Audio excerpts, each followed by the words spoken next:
Hello, this is Lisa Hybor, and I'm going to talk about the integration and implementation of technology in the Allegan Public School System and what that's looked like and potentially where we could go in the future. Currently, what is used depends on grade level, teacher, and parent availability to technology because not all parents have ready access to technology. So, some things that are used are email. That's between not only staff members, but also we can use that to communicate with parents. We also use classroom websites. However, it's not mandatory, so not all teachers have that. E-newsletters, so instead of printing off papers to communicate home or between one another, we'll use newsletters. We have a Twitter chat that we use to communicate between our peers. That's every week. Also, a Google Plus tech community that has been created. That's a great way. We also use Remind 101 to communicate what's coming up and what's going on, not only in our classrooms, but as a staff and what's ahead. And Class Dojo is also a great way to communicate and track behavior in your classroom when you need it documented. The planning process in Allegan is a little different because it is an at-risk school, so it's a Title I. We received the TRIG grant to get all the technology that's in our classrooms. We did a lot of trial and error at different grade levels to figure out which technology would be best, as well as communicating with teachers and doing research as to what other districts have and what is being successful for them. We also wanted to look at what's going to best prepare students for the 21st century. We want to create students who are going to go out and change the world, and we want to help them and equip them to be all that they can be. We also think it's important to have technology be user friendly. This is specifically for staff because some teachers are younger and more educated in current technologies, whereas other teachers have been teaching for 30 years and are out to date on technology, and new technology is stressful for them. We also wanted to take into consideration the school and homework demands that there are, because that's important at each grade level to take that into consideration. The current budget that is used at Allegan Public Schools is $200K per year, and that fluctuates obviously depending on funding from the state and other funds that need to be spent elsewhere. The integration obviously is a little more stressful, and we wanted to make sure in Allegan that resources were available to everyone who needed it. So the resources that are available every day are technology specialists. We have one in our entire district, and he comes in and is able to teach technology lessons to kids, help teachers. He also creates YouTube tutorials to help teachers learn what they need to learn on their technological device. We have a technology director who oversees the specialist and just ensures that technology is being implemented in the classroom.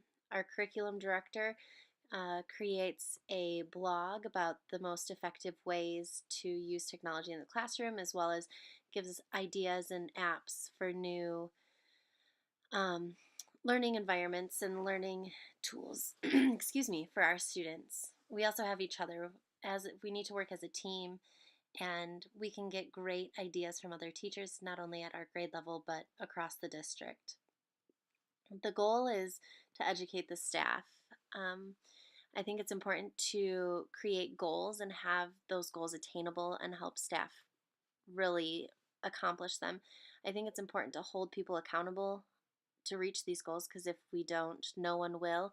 And the teachers who are hesitant to use technology will be even more.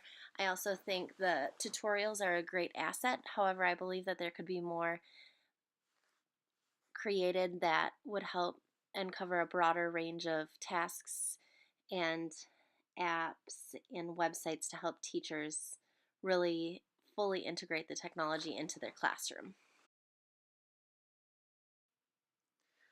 It's important to have safety networks on devices, especially when you're putting them in the hands of children ages 5 to 18.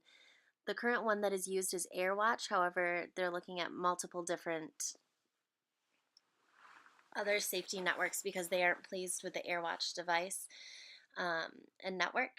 We also have antivirus software on the netbooks that are at the middle school and high school level, and they're using Lightspeed, which filters the internet browsing for students. This allows principals and administrative persons to get an update if a child is browsing something inappropriately, as well as filtering out many of the things that should not be researched or looked at those ages or in school in general. Just like anything in education, it's important to stay up to date on technology. Some ways that we can do that as people, as a district, as teachers, is look at blogs. There's many great blogs of educators who are using technology and really diving into it, as well as social media. There's a lot of great teachers who create things and share it on social media, such as Pinterest, Facebook, Instagram. It's also important to have practice on these devices, so having them readily available for your personal use, therefore, you're more comfortable when you have to present it in front of a classroom full of squirmy children. The last is educational websites. There's so many that are constantly coming out. My favorite is McCall. It is constantly sharing great new technology devices as well as teachers who are successfully implementing new and exciting things into their classrooms. With having so many devices in our district, it's important to consider the maintenance.